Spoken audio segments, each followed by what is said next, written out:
बाजारपेठांचे एकूण दोन प्रकार पडतात. एक पूर्ण स्पर्धा बाजारपेठ आणि दुसरी अपूर्ण स्पर्धा बाजारपेठ. त्यातील पहिली बाजारपेठ आहे पूर्ण स्पर्धा बाजारपेठ. पूर्ण स्पर्धा बाजारपेठ ही एक आदर्श अशी बाजारपेठ आहे. त्याची व्याख्या अशा पद्धतीने करण्यात आली आहे की ज्या बाजारपेठेमध्ये एकजिन्सी वस्तूंचे असंख्य ग्राहक आणि असंख्य विक्रेते असतात, परंतु कोणाचेही किमतीवरती नियंत्रण नसते, अशी बाजारपेठ म्हणजे पूर्ण स्पर्धेची बाजारपेठ होय. या पूर्ण स्पर्धेच्या बाजारपेठेमध्ये ग्राहक आणि विक्रेते यांच्यामध्ये एकजिन्सी वस्तूंबाबत निरोगी व पूर्णपणे खुली अशी स्पर्धा असते.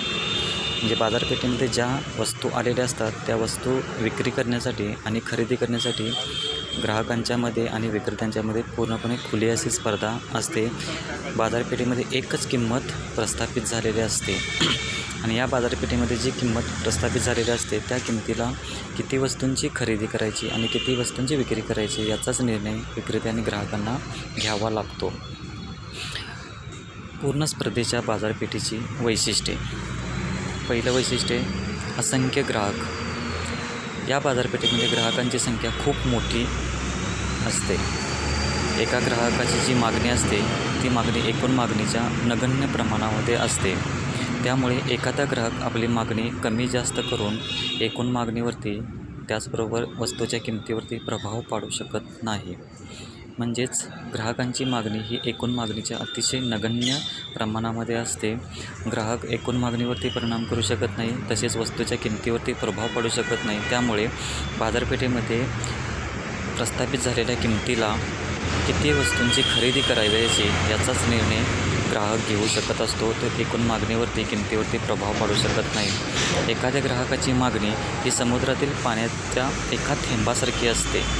त्यामुळे समुद्राच्या पाण्याच्या पातळीवरती जसा एका थेंबाचा परिणाम घडून येऊ शकत नाही, तसंच एका ग्राहकाच्या मागणीचा एकूण मागणीवरती प्रभाव पाडू शकत नाही.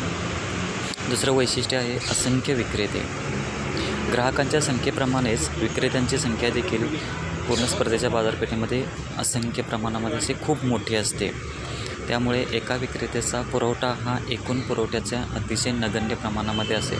जसा ग्राहक एकूण मागणीवरती परिणाम करू शकत नाही, त्याच पद्धतीने एखादा विक्रेता आपला पुरवठा कमी जास्त करून एकूण पुरवठ्यावरती परिणाम करू शकत नाही. त्याच पद्धतीने वस्तूच्या किमतीवरती देखील प्रभाव पाडू शकत नाही. त्यामुळे बाजारपेठेमध्ये प्रस्थापित झालेल्या किमतीला किती वस्तूंची विक्री करावयाची याचाच निर्णय फक्त विक्रेता घेऊ शकतो. तिसरं वैशिष्ट्य आहे एकजिन्सी वस्तू.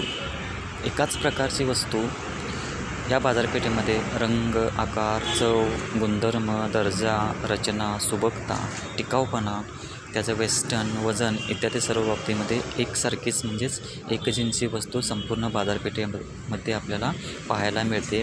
त्यामध्ये भिन्न प्रकार पाहायला मिळत नाहीत. म्हणजे एकाच प्रकारची जी वस्तू असते ती संपूर्ण बाजारपेठेमध्ये एकजिन्सी असते. बाजारपेठेचे पूर्ण ज्ञान. ग्राहक आणि विक्रेते यांना पूर्ण स्पर्धेच्या बाजारपेठेचं संपूर्ण ज्ञान असते. म्हणजेच काय तर बाजारपेठेमध्ये आलेल्या वस्तूंची स्थिती काय आहे, त्याचा पुरवठा किती आहे, मागणी स्थिती किती आहे, त्या वस्तूची किंमत किती आहे, वस्तूचे प्रकार किती आहेत, त्या वस्तूची गुणवत्ता काय आहे, याबाबतचे पूर्ण ज्ञान जे आहे ते पूर्ण ज्ञान या बाजारपेठेतील ग्राहक आणि विक्रेत्यांना असते. जाहिरात खर्चाचा अभाव.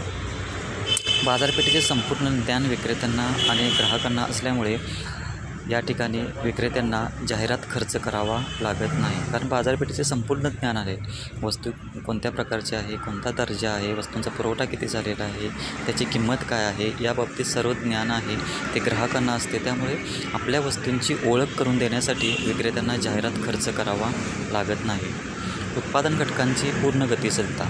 या बाजारपेठेमध्ये पूर्ण स्पर्धेच्या बाजारपेठेमध्ये जे उत्पादन घटक वापरलेले असतात ते पूर्णपणे गतिशील असतात. म्हणजेच उत्पादन घटक आहे ते एका उपयोगातून काढून दुसऱ्या उपयोगामध्ये सहज वापरता येतात.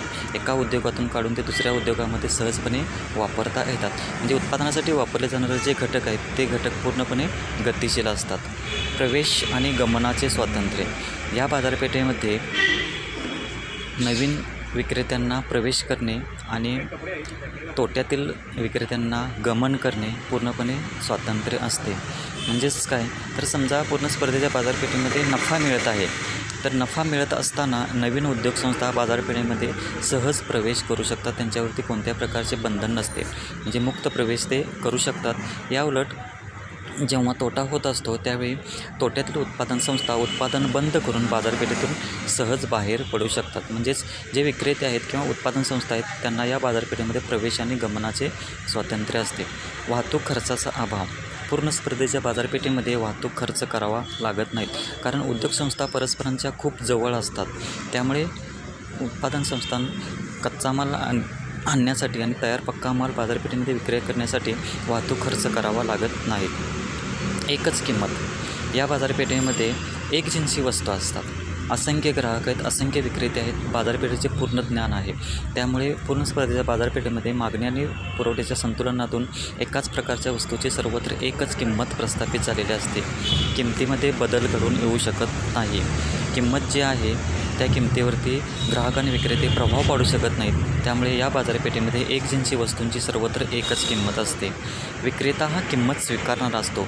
पूर्ण स्पर्धेच्या बाजारपेठेमध्ये असंख्य ग्राहक आहेत, असंख्य विक्रेते आहेत, एक जिन्सी वस्तू आहेत, बाजारपेठेचे पूर्ण ज्ञान आहे आणि बाजारपेठेमध्ये एकच किंमत प्रस्थापित झालेली असते.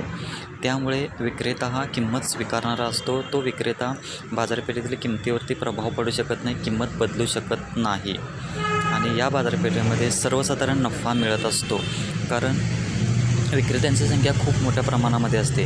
एकच किंमत प्रस्थापित झालेली असते आणि विक्रेता किंमत स्वीकारणारा असतो. तो किमतीवरती प्रभाव पाडू शकत नाही. त्यामुळे खर्च आणि किंमत दोन्ही समान होऊन बाजारपेठेमध्ये सर्वच उद्योगसंस्थांना सर्वसाधारण नफा मिळत असतो.